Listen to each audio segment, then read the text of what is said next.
Alright, hello everyone, and thank you for tuning in once again to the Black Box Podcast, BBOR, Black Box Online Radio. On this channel, we've been going over a lot of the things associated with the candidacy of Andrew Yang, who's running for president, and I just this is one subject that I can't really stay away from because I really want to just know more about his plan for the Freedom Dividend, his plan for universal basic income, the whole notion of giving people ages 18 to 64 $1,000 a month every month. We're talking $12,000 a year in $1,000 increments, and it's all adults ages 18 to 64. The reason why I keep bringing this up on this channel is because I just want to know more about universal basic income, and I want to just sort of go through some things to see if this actually is something that is possible for the future. And by possible, I don't mean just, there's, a 20% possibility that this is going to happen. But is this something that is actually going to happen? Is this something that we're actually going to experience in our lifetimes? This whole sort of freedom dividend that Andrew Yang is talking about.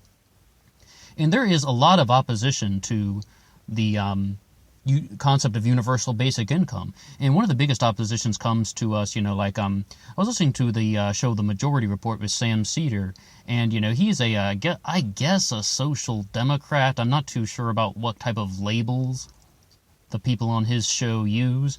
But, they're saying that the absolute largest argument against this is that libertarians want to implement a universal basic income so they can get rid of all the entitlements, so they can just get rid of everything, so you don't have to deal with food stamps, you don't have to deal with the WIC budget, women, infant, children, you don't have to do anything about health care, and it would be just like a massive kind of savings and a massive credit for the top 1%, because they're going to be taxed so much less now that we don't have to worry about any of these entitlements. Then comes somebody like Andrew Yang, who is coming at this obviously not from a libertarian point of view. He's running as a Democrat. And moreover, Andrew Yang's plan is also involving Medicare for all. Just a quick note about that. I was listening to this program called World Crisis Radio, and the host was just sort of saying no one should be for single payer health care. Just sort of we need Medicare for all because people don't know what single-payer health care is. So you just have to endorse Medicare for all. That's the only thing that the left can do because nobody else will understand some of the other terminology that is going around. But the thing is, Andrew Yang is not about cutting things like health care. In fact, he's for expanding it. And he does say, though, that he wants to get rid of food stamps, but if you're getting $1,000 a month in the UBI, the Freedom Dividend that he's talking about, well, it would kind of make sense to cut food stamps. I mean, what would be the point of, somebody having a card that can be spent on certain food items, but then also getting the $1,000 a month? Now, one of the other oppositions comes to us actually, from the sort of libertarian criticism of this, where a lot of libertarians are opposed to universal basic income. It's not just that there's this overwhelming support of libertarian enthusiasm for UBI. In fact, many people would be completely opposed to this. I've covered Daryl W. Perry on this channel. I mean, he would be someone that is opposed to that. Tom Woods is someone who is opposed to UBI because they're just well, this is government intervention. It's just trying to do it, in sort of a smaller and more equal fashion, but they don't want any government intervention into these plans. They don't want government intervention into these new ideas. And, I was just sort of listening to a discussion with Tom Woods and, what was the name of his guest? Matt Zwolinski. And they're just talking about the sort of notion of UBI, and one of the biggest reasons for this is, it's just it's a way to come and take the sort of libertarian platform and put it into motion that could actually function, And, it's not just sort of saying, yeah, we're going to dissolve the government. People like Adam Kokesh would say that, and I mentioned Daryl Perry. That's just sort of their plan, dissolve the federal government. The Adam Kokesh, who's a libertarian that is running for president, said on the first day in office he's going to sign an executive order that will dissolve the federal government. Good luck. And I mean that. Like, good luck getting elected with something like that. Good luck even winning the Libertarian primary with that in your platform. There's just, you're going to sign an executive order that will dissolve the federal government, and there are a lot of people that are coming at this from all sort of different angles. But, one of the biggest reasons why I began covering the candidacy of Andrew Yang is that it just shows you how much support there is for universal basic income. We had it on, a Democrat like Andrew Yang. The Libertarians have talked about it. Republicans like John Linder have talked about it. And, the Humanity Party, an independent group, has their own version of a universal basic income. I mentioned once that Jordan Peterson even said, it could be a way to keep people from starving, which is what Andrew Yang was all about. So one of the big things that we can really just sort of see with all of this is, just because there is a universal basic income, it does not mean that we have to get rid of programs that people benefit from. And I think that what I've noticed about Andrew Yang's UBI plan, the Freedom Dividend, is that it really tries to make this effort to it's about to giving people the $1,000 a month, but without getting rid of all of the other, programs that many people benefit from. And they want to expand healthcare. They want a bigger healthcare program. They want Medicare for all. I mean, I can't really comment too much on, what America should do about healthcare because, well, I'm just not quite certain. But if there were sort of an actual possibility to get Medicare for all and actually to have it work, bring it on. But, that is one of the tricky issues. And, it's a very, very kind of multi-sided issue. And there are genuine reasons why people criticize that. But when it comes to the notion of universal basic income, some people, at first I mentioned, once that group, the Humanity Party, they were completely opposed to the notion of cash. But the Libertarians have a very strong opposition to that because they're just like, if you give people cash, yeah, they might spend it on drug money. Yeah, they might spend it on gambling. Yeah, they might spend it on prostitution. But who are you to tell them what to do with their money? Who are you to tell anybody what to do with your money? By the who, I'm talking like, there's like who you would ask this to the government and to the president. It's like there are always going to be those type of abuses in the system. So it's just like,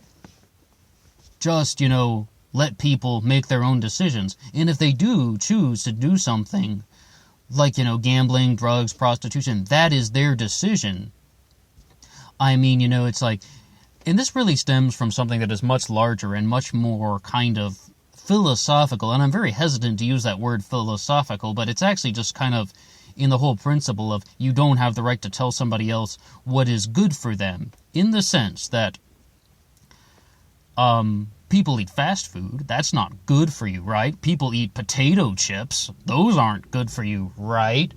And people smoke and they drink alcohol. That's not good for you, right? But these things are legal. So it's just like the government has no real authority to control the decisions that people are making to such a specific level to say that you cannot do drugs because it's bad for you. And I did an upload once where we talked about, it was called like Andrew Yang, UBI, or drug money, and I've talked about this a lot, about the arguments for and arguments against of having this in cash. But one of the other things that people have now been talking about with UBI, a new sort of criticism to the Freedom Dividend, is age. All adults ages 18 to 64 are getting $1,000 in cash. This is not a voucher card. This is not something like food stamps that can only be spent on certain items. This is not something like a medical card that can be used only on certain services. This is cash. And one of the big things that people were noticing about this is, what is the benefit of giving 18-year-olds $1,000 a month for 12 months?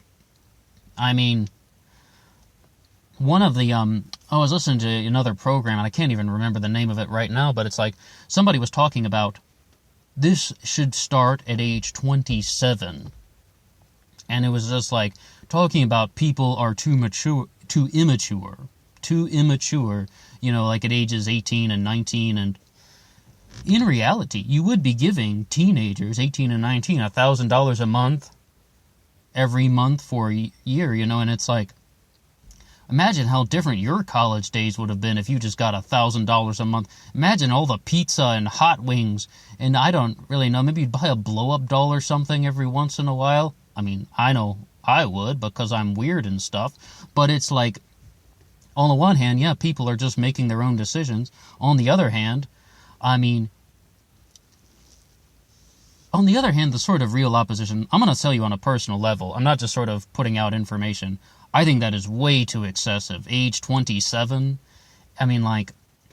age 27, I think the whole point of Andrew Yang's campaign is that he wants people to be rethinking ideas for businesses. So what would be the point of, waiting till age 27 to start thinking about a business? What are you supposed to do? Graduate at age 22 with this, fewer employment options because you can't work in fast food because that's all going to be taken over by automation, and now we're going to have driverless buses, and the bus drivers might be going on strike to say, hey, save our bus driving jobs. There's going to be such a smaller percentage of jobs that are going to be available to recent graduates, ages 22, 23, 24, 25, 26, that would all get shafted, that would all just get thrown to the curb, that would all just, be like, why do I have to wait till 27 to start, thinking about a business plan that I could formulate? It's just like, wouldn't it make more sense to be giving that money to people who are ages 22 and 23 and 24?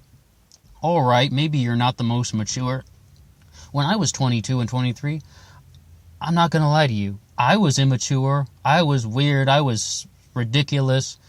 But at the same time, people that age in America need jobs, and they need to also participate in the economy, and they also need to live, and to pay expenses, and to pay rent, and to get out of your parents' basement, so we don't become the boomerang generation, this whole generation of boomerangs that live with your parents for 18 years, you go to college for 4 years, and then you boomerang on back to your parents' house, because that's all you can afford to do.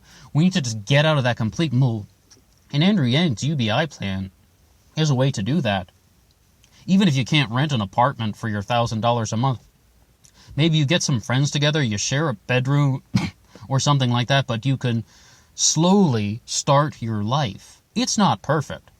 I definitely do not think that this is a perfect system. But one of the big things about universal basic income is it's not designed to be perfect. It's not designed to just be some sort of magic wand that somebody is going to be waving so that you can just eradicate all the problems of society and everything's going to be a perfectly level surface and there's never going to be a conflict of any kind. It's not that. It's just a way to sort of, what Andrew Yang wants, people to sort of be investing in their own careers to create new businesses that will compete with jobs that are taken away because of automated services. The fast food industry is becoming automated. Bus driving is becoming automated. Banking is becoming mostly automated and online.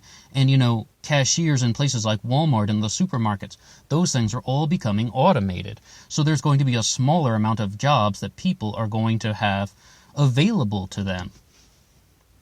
And, it's just like, age 27, is just, that's such a large gap, in between the graduation of university and starting, trying to rethink an idea for a business, or just to get your benefit to kick in. 27 is kind of arbitrary. I really do believe that Andrew Yang only chose the age of 18 because you're a legal adult.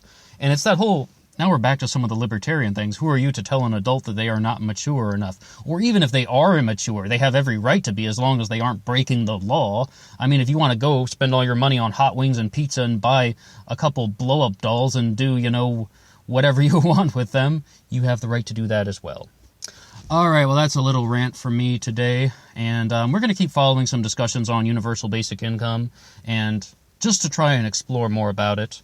But thank you for tuning in if you've made it to the end of this, and keep in touch. Drop a comment if you have anything to say. Until next time.